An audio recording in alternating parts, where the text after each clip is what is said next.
if you want to do something, you want to be a musician, you want to be an actress, you want to be whatever, and your parents says no, and you finally get into it, don't disgrace them. This is very important. I'm saying this because when I started music, my mom didn't want it because of the things that they think that musicians do, smoking, drinking.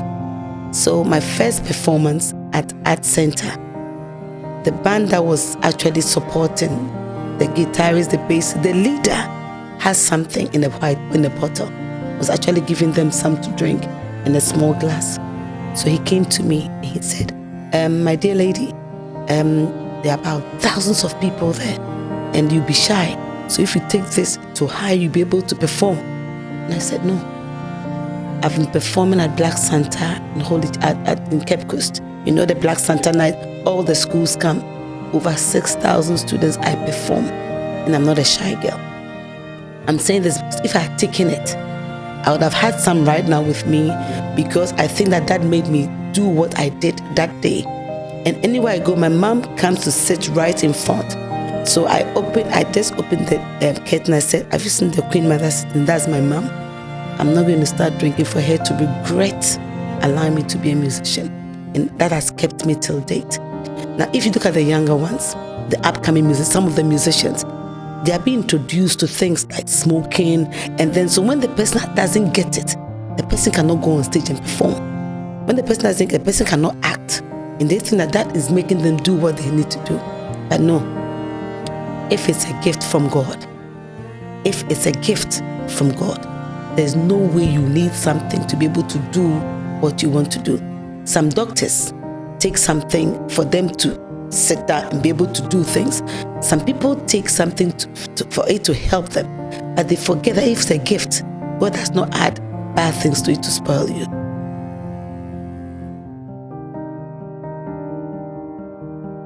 Hey guys, so just a quick heads up. I wasn't really feeling well when I was recording this episode.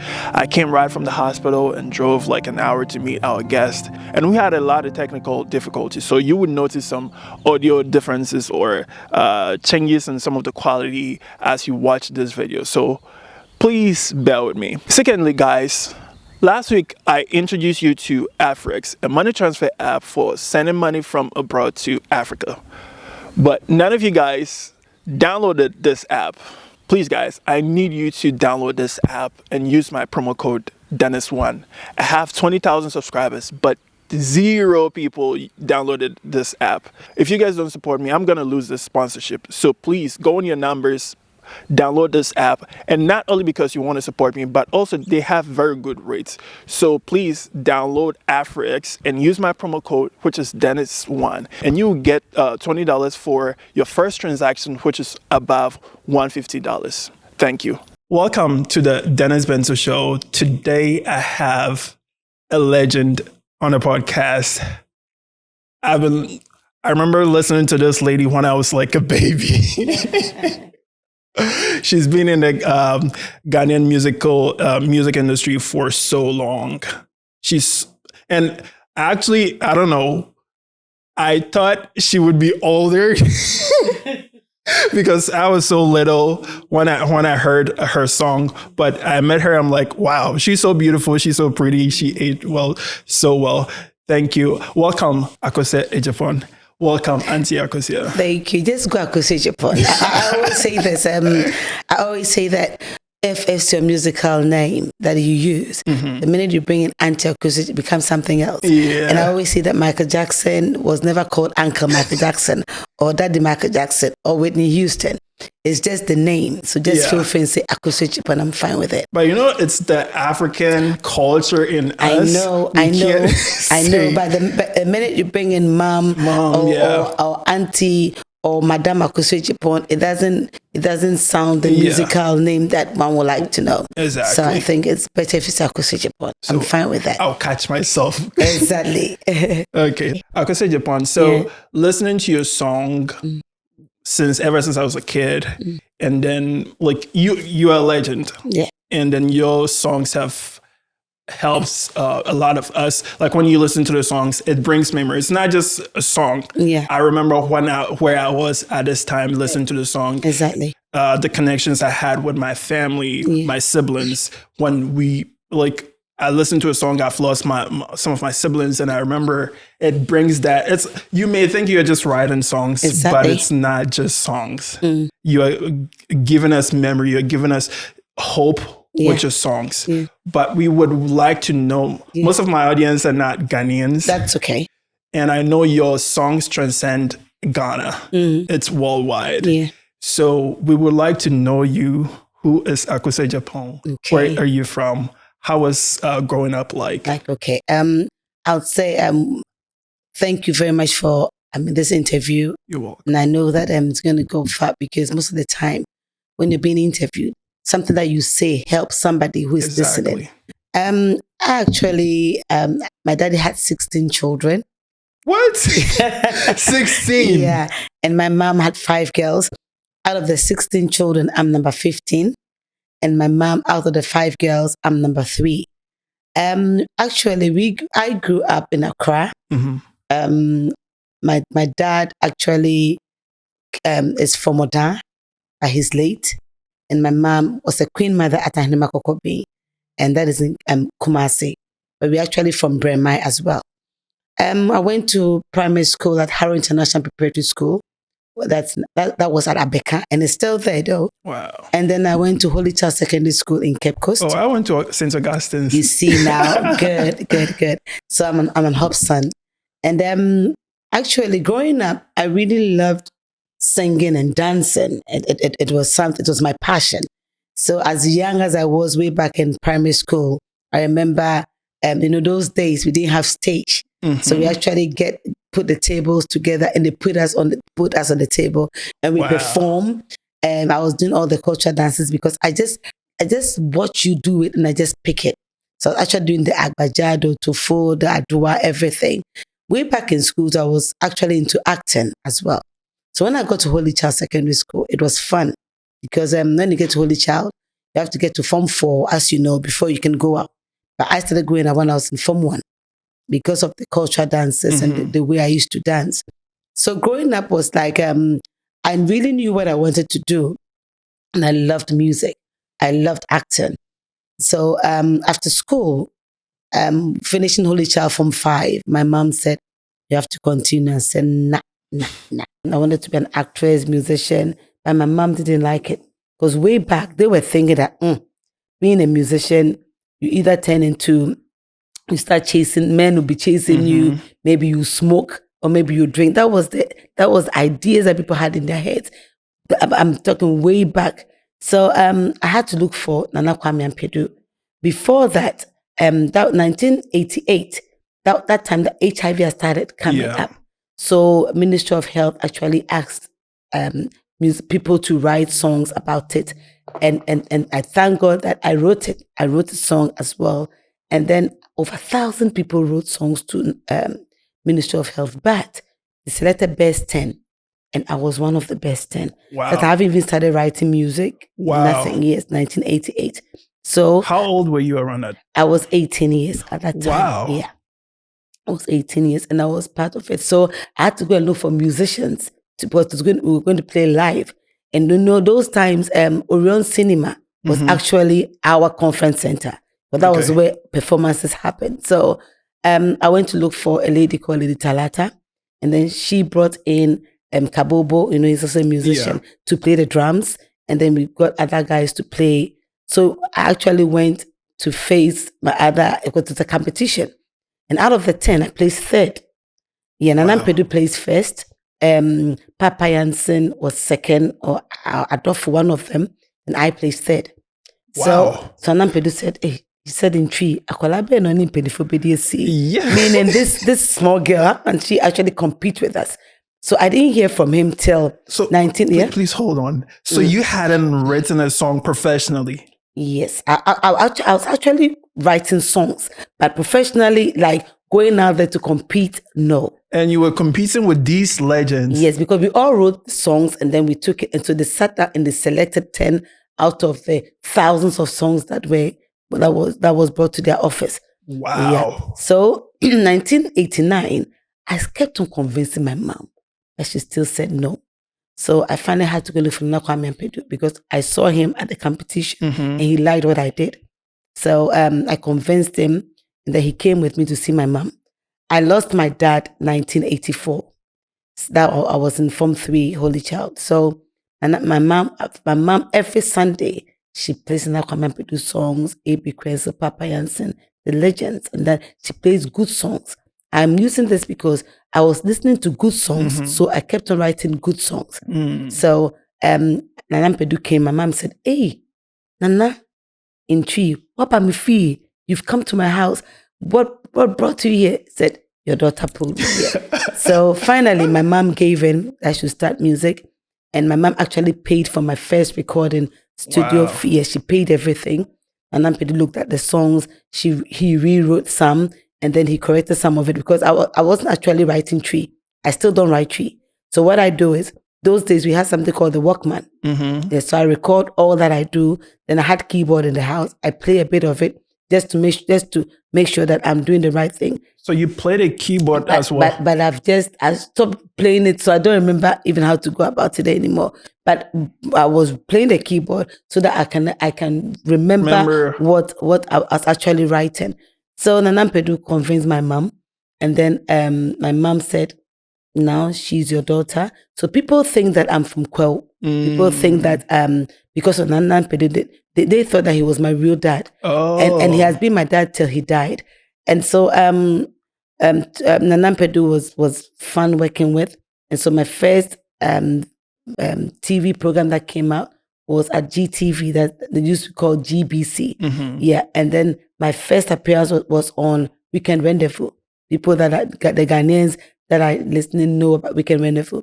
So when I performed live on TV, my name became a household name.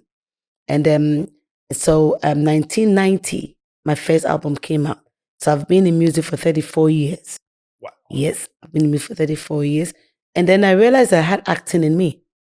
So the owner of TV Africa, that's Ekowansa, he wrote Love with an African Pot. He wrote so many nice movies. So I started acting, and then people started bringing me into convincing me to act. And honestly speaking, I always want to say something to listeners and viewers. Don't just depend on one thing, because God said He has put everything here for us to enjoy. So I'm not just a musician. I'm an actress. I'm a TV presenter. I'm an MC. I'm a performer. I judge programs on TV. I judge mentor children singing, elders singing, dancing competitions.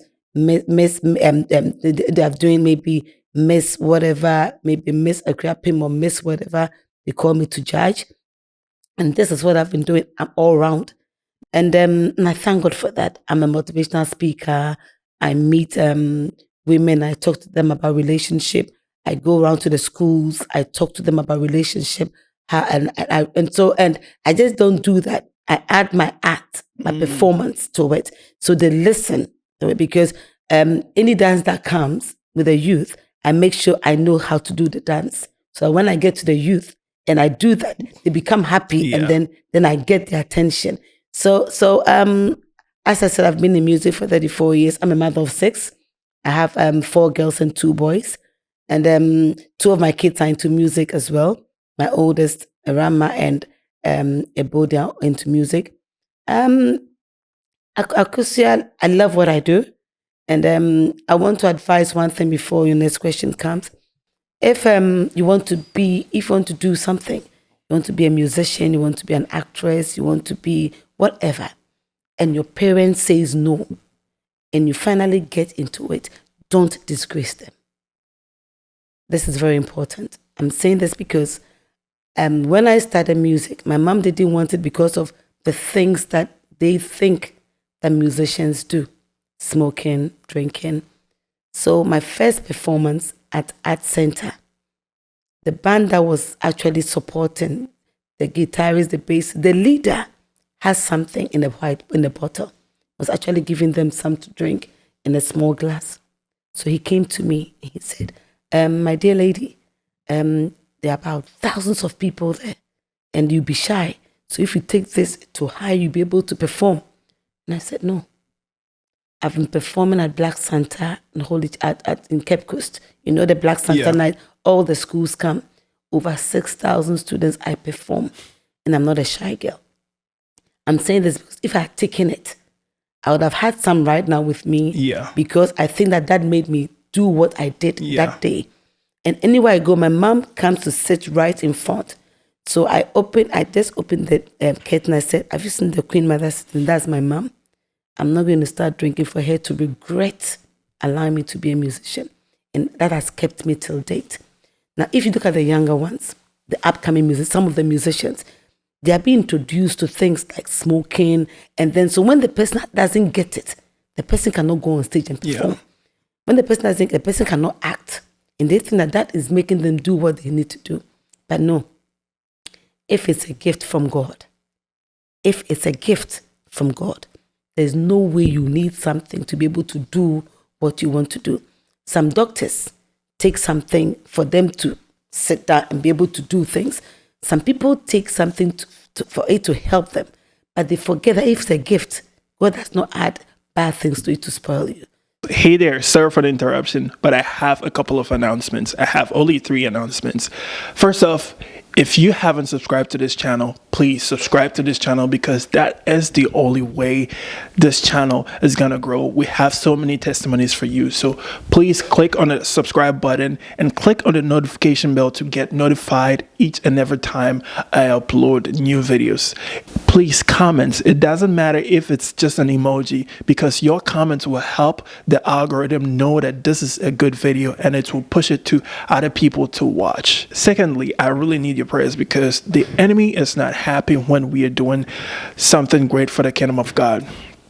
Ever since I decided to start doing this project, I've been having a lot of attacks physically, spiritually, emotionally, mentally, financially, and I can't do it without you guys. So please remember me in your prayers. And lastly, with the vision that God has given me of sharing the gospel on the internet, making the word of God go viral, it is bigger than just me, and I can't just do this on my own. I need to hire more people. I need to buy more equipment. I need to rent a studio space. Right now, we are shooting from my apartment, and at times we go to other people's apartment to shoot. So please, I need you to sow a seed into the vision that God has given me. You can do so by clicking on the link below and joining my Patreon page. And for the price of a cappuccino, you could actually support what I'm doing. You could choose a price from $5 a month, $10 a month, $20 a month, $50 a month, whatever amount that God lays upon your heart to donate to this mission and vision. I would really appreciate it. And I'll also leave my ZELLE and CASHAPP in the video for those who prefer that. Thank you so much. Let's get back to the testimony. So that is something I wanted people out there to know, because some parents will say in tree, I told them I won't allow you to do it, you went to do it. That means you've disappointed them. But when they sit down and they are proud, they say, if I hadn't allowed you to do it, like wow, like those days football. If you played football back home, they'll tell you Akubolo. I mean, you're not serious. But now, football is making people billionaires. You understand? But those days we didn't. Music is making people billionaires. And so Akosua Agyapong is not just a musician. I'm all round. Wow. Wow. I didn't know that you were so versatile. Don't let me forget this. I preach. Wow. And wherever you put me, I sing gospel songs. I go to churches. I minister in songs. The preaching started with Pentecost. I was actually at my restaurant. I have a restaurant in Accra called Yekumkom. I've been running it for 25 years now. It's at Makola. And I saw 2 elderly men came with me in suit. And then they said they were having a program. They wanted me to come. So they brought their invite. So as I was reading, I saw administration stroke sermon. And I said, excuse me, sir, there's a mistake. He said, no, you're going to preach. He said, what you do on TV The motivation, whatever you say on TV, let me tell you something. You preach to us. So you are coming to preach and then you minister in songs. So when I got home, I knelt down and I said, God, I've been asked to come and minister, preach. So give me the word. I'm telling you, it was a blast. A woman just came from the congregation and just came down and was crying. And she said that message was for her. But she wished that the daughter should have been there to enjoy and to learn something from the preaching. So from that time, people kept on inviting me. My mom was a Roman Catholic and my dad Anglican. I know when it gets some point, we just go way wire. So right now I'm Baptist. I attend this church called Quick and Word Baptist Church, led by a woman, a prophetess, a woman that believes in the word. I want to use that word, believes in the word. And her name is Mama Nshira, Mrs. Willis. That's Mama Nshira Willis. And what I love about her, when she gives you the prophecy, she gives you a quotation where you open there and you realize that. And what she tells you, she will tell you something that you haven't even told anybody. Now, let me deviate a bit. There is something that we need to know. We should stop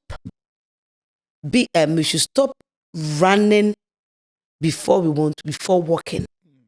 When a baby starts crying, the next thing he or she gets up and start moving. When she falls or he falls down, the baby gets up again and try to walk. Especially Africans. I know it's everywhere, but I want to talk to Africans. Don't let us throw the Bible away. A man of God will enter the church, will not hold the physical Bible, but will be holding a tablet or his phone to come and preach. I'm saying this because I'm really embittered about it. So it has made our youth lazy to carry the Bible. They take their tablets, they have their phones, they think it's okay. No, that is not how we're brought up. Even the older white men and some of the older black men that preaches that we watch, they still carry their Bible. They don't carry their phones. They don't carry, because your phone can go off. Your laptop can go off. But that book, that Bible, a place got burnt in Cape Coast. Everything got burnt. The Bible, the ends were black, but when you open it, handshake, it was there like that. It happened in Cape Coast. And the same thing happened in another place, and the Bible didn't get burnt. That means there's something over there. So you shouldn't be using the pen. So I went to, a quick one.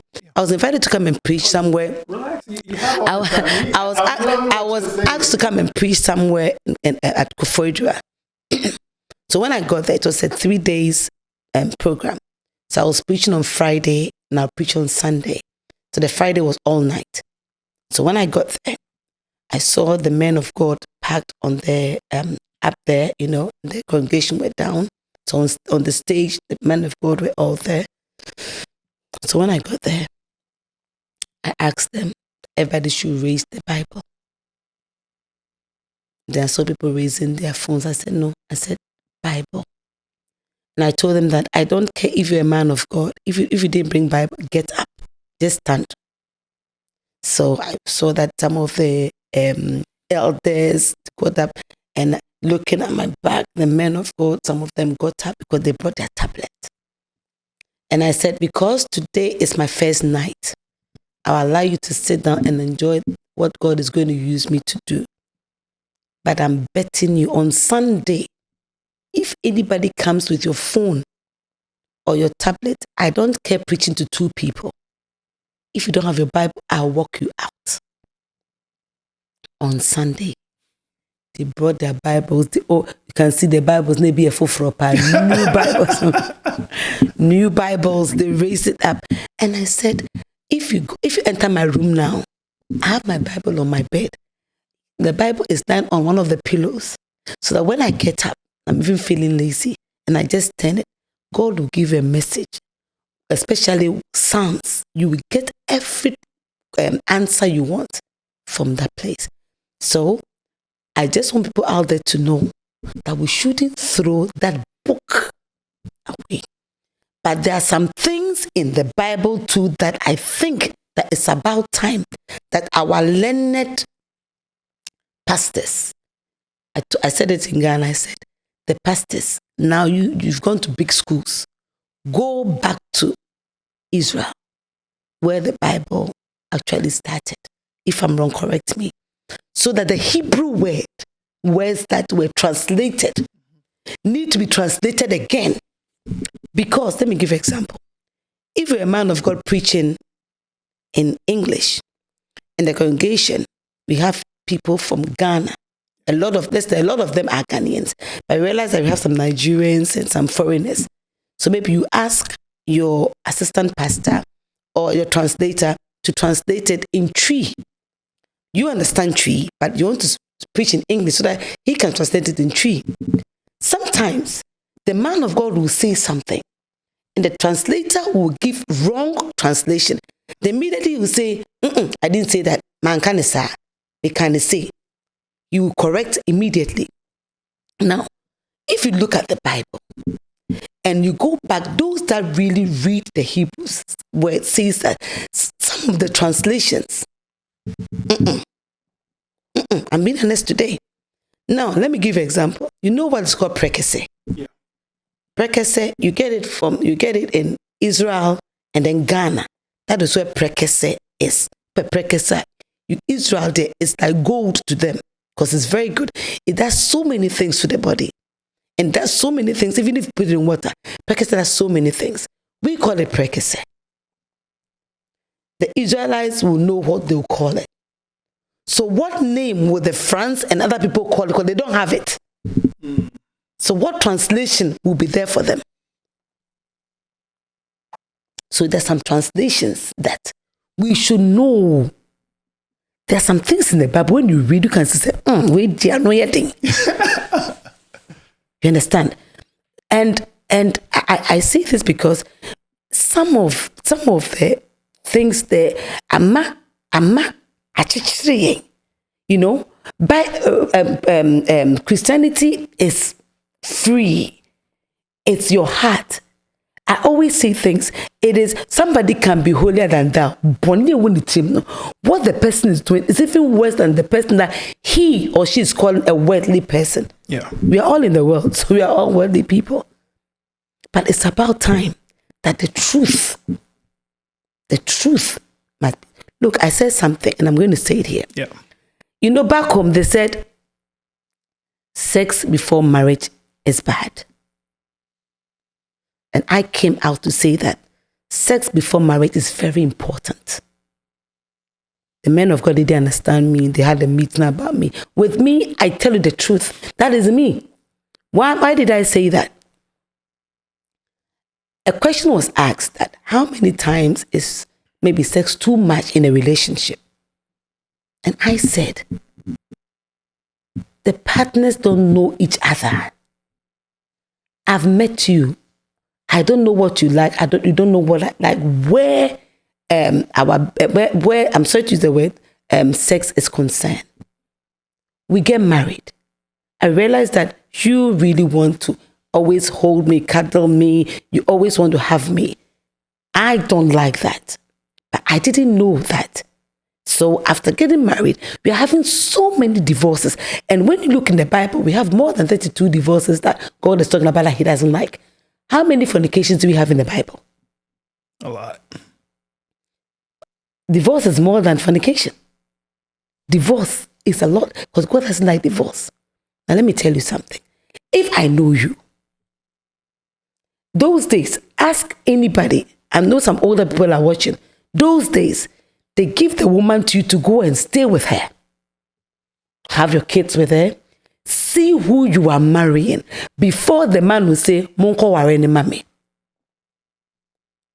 You don't buy something you don't know. I threw to the men of God in Ghana. I said, I want some of you to call me that your wife was a virgin when you married her.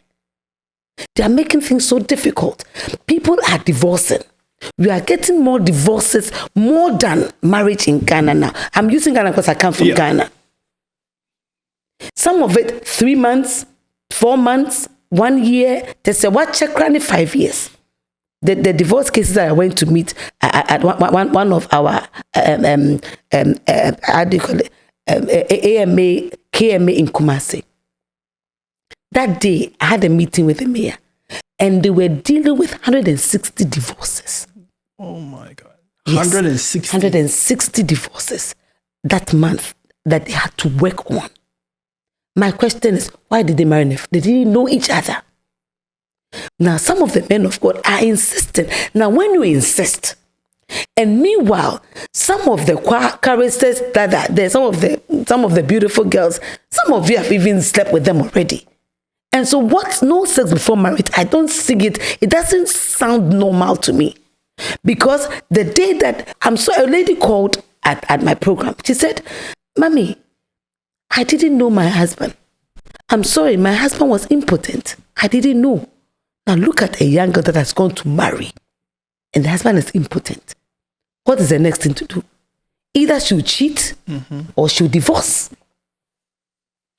So the question is, what did the marriage counselors do? So you didn't know that the man was impotent and you allowed the poor girl to go and marry? You didn't know that that young lady has actually taken her womb out and has gone to marry that guy? But if you are dating, that's a new saying, I'm bad. That tells me that there's something wrong somewhere. So our older people make sure that they give the woman to you. You go and stay with her. That is why our older ones know. They are married. They marry about 50 years. So this is our 50th anniversary because they knew each other before the man actually asked the family to go and ask her hand in marriage. After they've gone to live together, so they know each other before you realize that this is my partner. But they say no sex before marriage. So they'll go and marry this girl. He doesn't know nothing about her. You marry this guy, doesn't know nothing. Then there's more divorces than the marriage now. So with me, I'll skip on. I have 4 girls, and somebody asked, with your 4 girls, if I said, I want them to know who they are dating. I don't want to know wahala. I don't want to put on my kente and go and dance, and after 3 months, my daughter is not happy or my son is not happy. Because some guys they don't like sex. Period. He doesn't like it. Some women don't. So if you're going out, I don't. Okay. You come to agreement. So when you marry, we already have it. But when you go, when there's a problem and you call, you realize that they don't even know each other. They know each other. And you know, I always use this. I'm sorry to, I know people listen. I'm going to use this. I always say that you know the pistol that we used to pack the fufu. You see, we have choba one that is very big, and then we have the small, the one that we use at home. Yes, we call it wardrobe, right? You cannot use a choba pistol, and as a woman to go and for exactly. People are going to, a lady that was a woman of God married a man and no sex before marriage, and the man was big and the lady was small. You understand where I'm coming from? So she was growing lean. She finally came out to say that she cannot take this marriage anymore because she didn't know him. So you see, in life, we need to know what we are getting ourselves into. We always, some say, ask me, I want a lady that goes to church to marry. She's even worse than the one at the disco, at the nightclub. They can pretend. But when you date the person, at least something, you see something that will shake you and say, hey, Charlie, be careful. Because marriage is something that some people even go mad, insane in marriages. Some will come with no stress or no pressure. You get pressure in that marriage. And so you have to know your partner well, in and out, before you go and say, I call it adre. You know why I say Adre? Why? Because you know that person wasn't fit.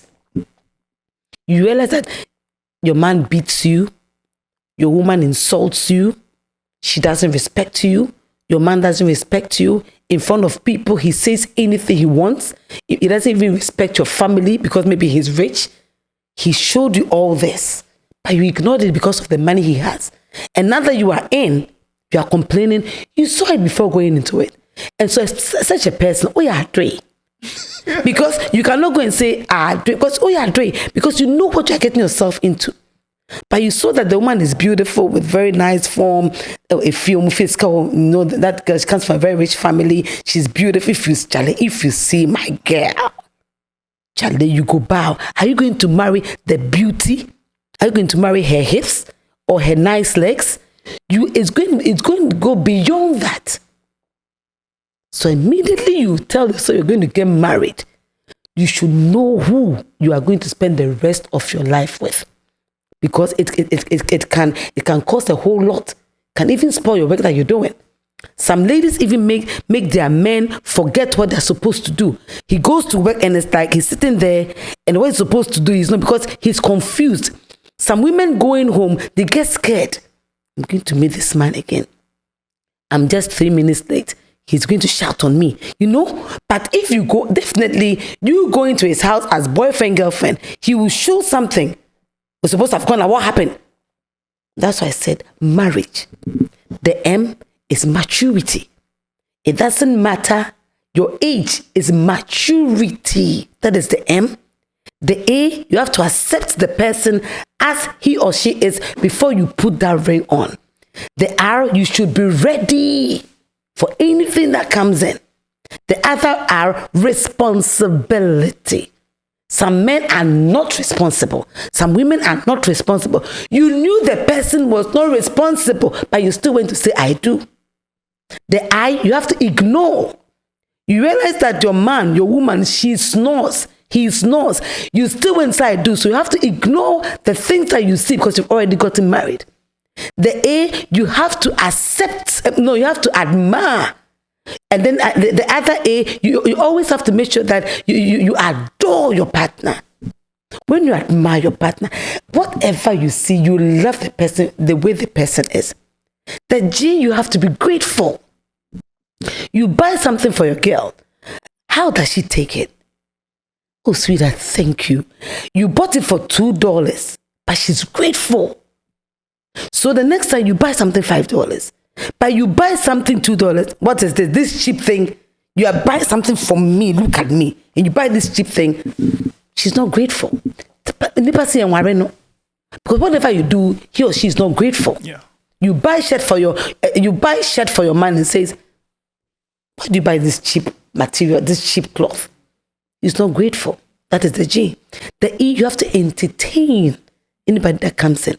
Your mother-in-law just comes, I'm spending 1 week. Can you entertain that? Or you go to the room and tell your husband, you didn't tell me she's coming. Or you tell your wife, you didn't tell me your mom is coming. The wife will come home, your friends have come, you've cooked rice, she's prepared some stew and some soup, and then you've used it. Then in front of your friends, she'll come and tell you her peace of mind. She can't entertain your visitors. That is marriage, and I wrote that. That is marriage for you. So for information, when you realize that there are some things, the person is not responsible, you can say the person is not ready, there's no maturity, the person cannot accept you as you are, you don't wed that person and go and live the rest of your life with that person. You will cheat. Because she's not a rightful partner or he's not a rightful partner. So when you're getting into something, make sure you know what. That is why I said you should know who. That's why I said sex before marriage is very important. Because if you take 100%, sex is about 70%. Because that is when you get your joy. People think it's babies. Yes, babies is very important. But if there's no good sex, you cannot have babies.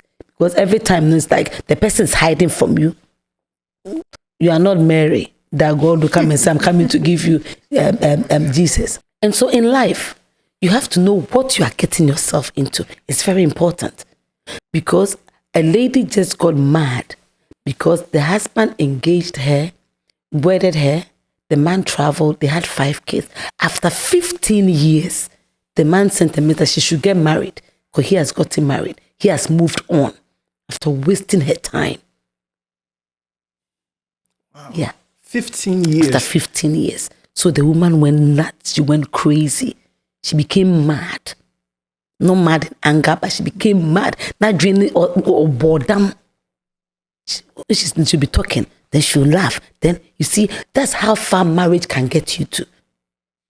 And so when you are getting into it, you always have to pray and tell God to give you that strength. Men will be sitting in his car, they'll be blowing on ping, ping, ping. You'll still be sitting, the light is green, but he's still, because not dreaming what he's thinking. He's expecting his woman. And this woman, your W is, you have to have the wisdom. When you look at the Bible, wisdom is she. Yeah. So woman, our W is wisdom. As a woman, you organize the home. I have to take the O again. As the woman, you have to be observant. Your husband comes home, he's not happy. You say, today, there's something wrong with him. Your children come, you realize that your boy is quiet. That's not how my boy, there's something. You should be observant. Your M, you should be able to manage what you are given. Don't compare what you get to other people. Your husband gives you $50. That's what he can give. So you have to manage it. Then you go and say, I went to a Joy's house. The husband gave her $200. He gave me $50. As a woman, manage what you have. Because that is what your man has. That's what he has given you. So manage it. That's our M. The A, as a woman, you have to be able to be attentive. Your husband will call you, and then it's like you are not ready to listen to what he has. You are just on your phone. Hey, this woman, I know her. And then if you have you seen that thing on TikTok? You have to be attentive as a woman. And I like the end. Every woman needs to be neat. Some women are dirty, so their husbands don't even go home. They are dirty. So when he's bringing somebody home, hello, Ajua, I'm coming with my friends. Please, get the hall neat. Please, the toilet, check it for me. I'm bringing visitors. You shouldn't be that woman. A woman have to be neat. Your husband shouldn't call before coming home. Bringing friends. A woman can dress, but I'm sorry, when she takes her dress off, it's another story to tell. As a woman, you always have to make sure that you are neat, not just the house, yourself, your hair, how you keep yourself, your nails. Not necessarily always going to get that nails, because sometimes it makes your nails green. But natural, it should look beautiful and it should look neat. Most of the women that I met here, they don't even wash their own pants. They put in a washing machine. Just be able to wash your husband's underwear. That shouldn't go into washing machine.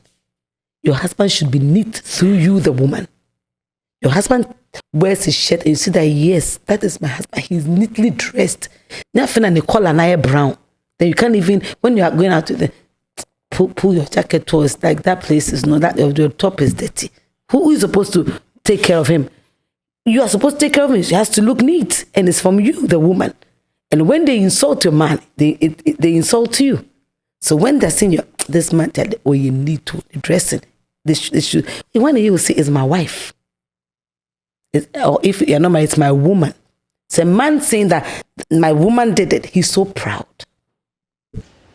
And so we have a lot of things to do. A lot. And everything about matter, about relationship, I have every letter to the meaning of it. Because when I tell you, a woman took the marriage, when I said it somewhere, she got into Akosua. The other I said is what?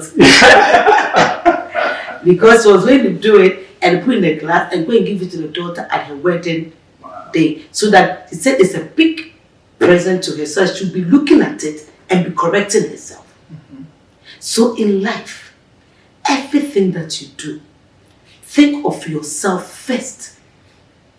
I have a song I said, if I could turn back the clock, I would never give my love to you. Rather, I will love myself first before giving my heart to you. You understand? Because some of us we don't love ourselves first. So it becomes a problem. We love people more than we love ourselves, and that is wrong. When you love yourself and somebody does something to you, you just tell you, because you love yourself, you will not go off, you will not be disappointed because you love yourself. But when you give all your love to somebody and you are disappointed, it affects you big time. So it's about time that we sit down. The young ones don't want to get married. You know why? Why? Because a young guy who wants to get married, then the girl will come and tell him. You saw the other lady's wedding went to. She had about 20 girls dressed the same, and about 20 guys are wearing the same way. See that? Your man cannot do that. He hasn't got that money to do that. Those days we have one maid of honor and then one best man. Now you dress about 20 women, 20 guys, they'll come and dance unnecessarily. Exactly. And then at the end of the day, your girl wants the same thing. She wants that big cake. She wants the 3 days celebration. The first one, that is the morning one that, you know, with our tradition, the customary one. That one too, they will dress the ladies differently. They will come and waste money. And then our parents and some of the parents will write big things for the guy to go and buy. Exactly. And then when he buys it and bring it, the wedding is a different story. And then the Sunday after church, dinner or lunch. True. Now, if you are telling this young guy to go and do all this, and don't worry, he's not ready. Yeah. So you rather go for a girl that feel he knows or they know how taking money from your pocket after wedding, the reality starts. The marriage itself starts. Not the white gown, not the 20 people, some even take 30 people. Not that. It's how the man is going to take good care of your daughter. It's how your daughter is going to take good care of your son. That should be your priority, not the money that you spend unnecessarily. True. So now when you ask the young guy, hey, you are going to come and say, hey, Aunt Akosua, no, now, the list that they've given me, I said I can't marry her. Or the girl says she wants this, the girl says she wants that. Or Aunt Akosua, my guy says we should do that, so we should contribute. Give me, contribute what? The main thing is going to happen. You're going to have kids. You're going to bring them up. You're going to pay fees. If the education be free, but when they get to college, you pay. Yeah. If it's free, the dresses and whatever the food that they eat is not free. You are paying rent. So you should think of those things and not those unnecessary things. So that makes the young guys relax. When the girl is high time, although as much as he loves this girl, he has to pull back because he cannot afford what they want. And some of the mothers, I'm sorry to say, some of them they don't have sense. And so this small thing, he say he can't do it. What small thing? So why don't you do it? Then when there's confusion in the house, when the man comes home and the money that he went, the loan that he went for, they are pulling him left, right, center.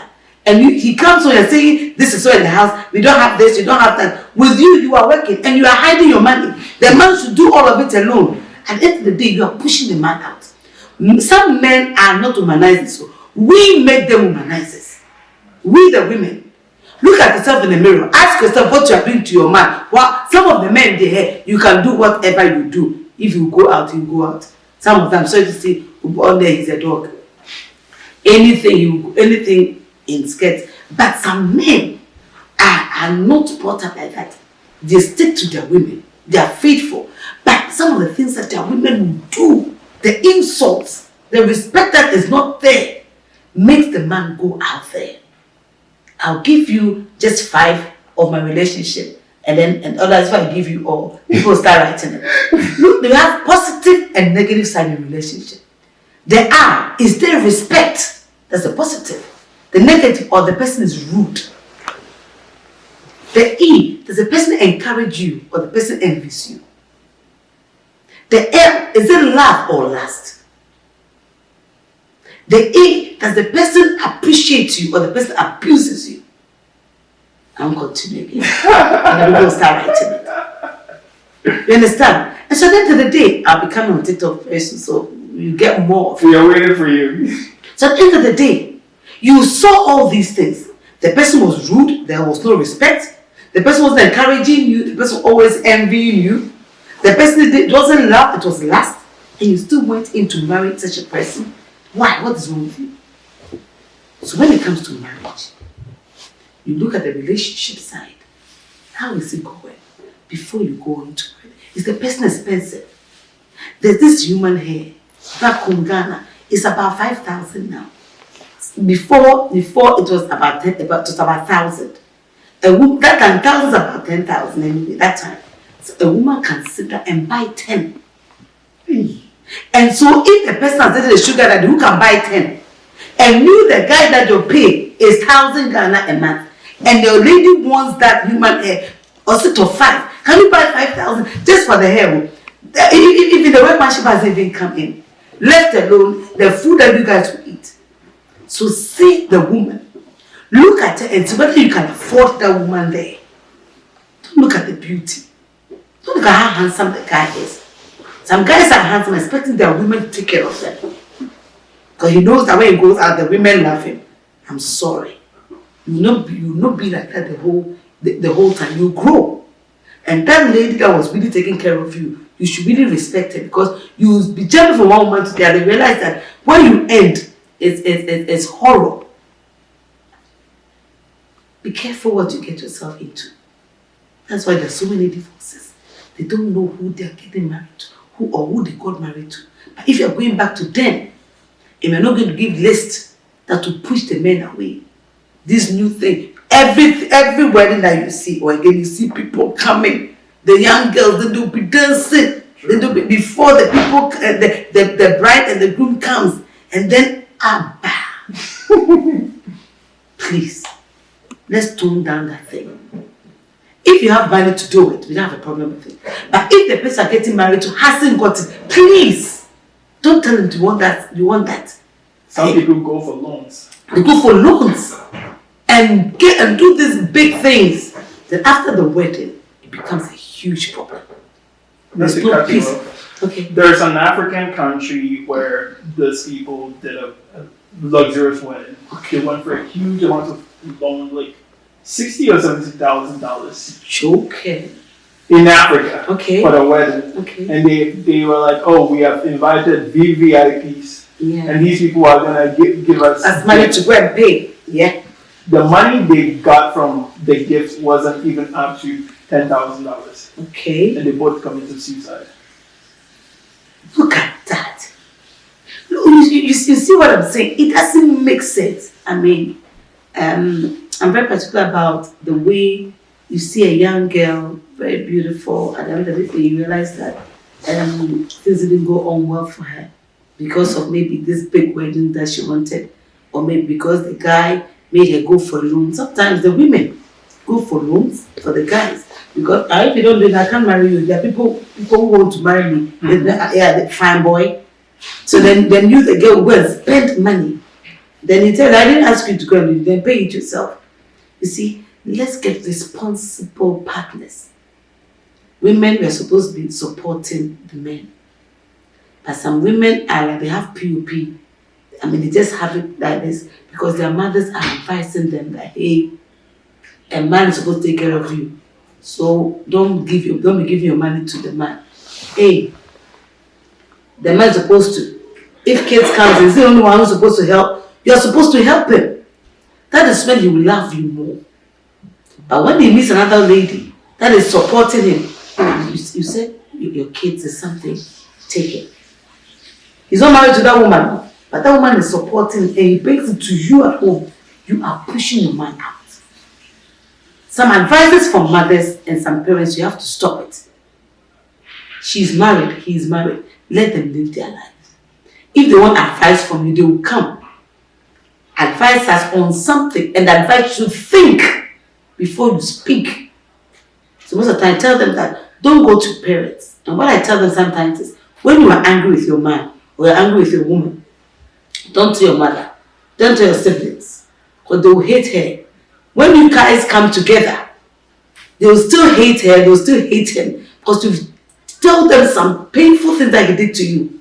So even if you get back together, anytime the mother-in-law or the guy's mother or your other side, the mother-in-law is coming, it's a different ballgame. So something in marriages, when they're important, I mean, you have this hot argument or whatever, call a neutral person, your marriage counselor, maybe your church mother or something. Let her come in to talk to you people. But don't bring in those that are close, very close, like your sisters, like your mothers. You make them hate the guy or the woman, and at the end of the day, you still love the person. Then you realize, oh man, something a bit touchy.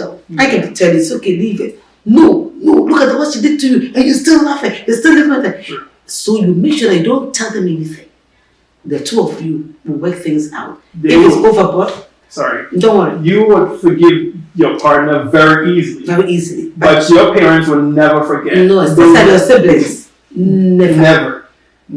Yeah. And then also, I was going to say something. Like, they always take sides. Yes. They will always take a side. Mm-hmm. And you don't tell them what you did wrong. No.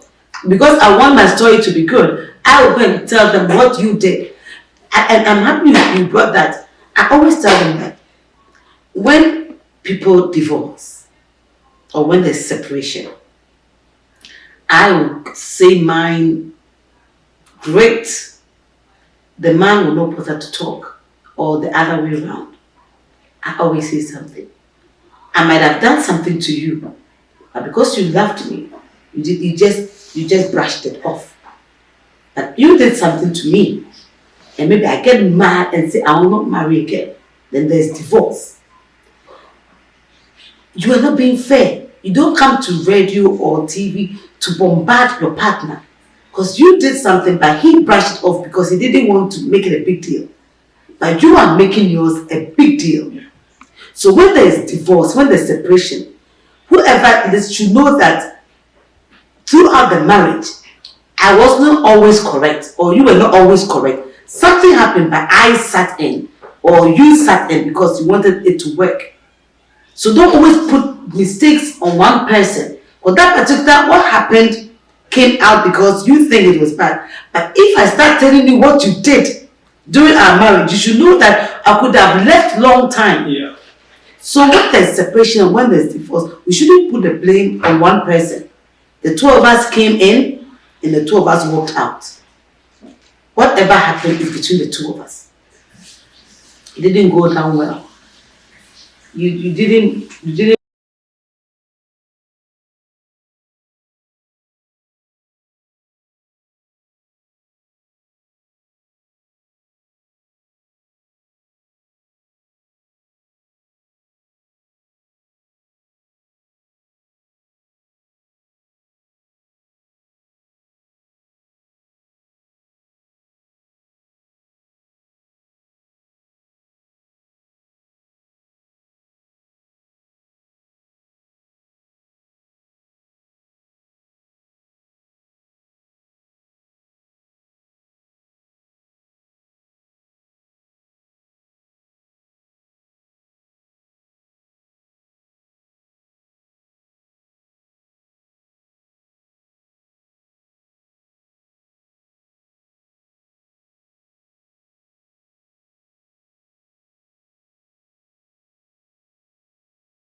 When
So, to run it up, in life, know why you are on earth. Don't tell yourself, I want to be like Akosua Agyapong. I want to be like this person, so I want to learn. No. God gave everybody precious gifts. Look for your gift and you get money from it. If you're a good footballer, it was a gift. Look at the money they're making. If you're a good musician, as and when you're growing, look at Michael Jackson, look at all these people. They made billions of dollars. And that was their talent.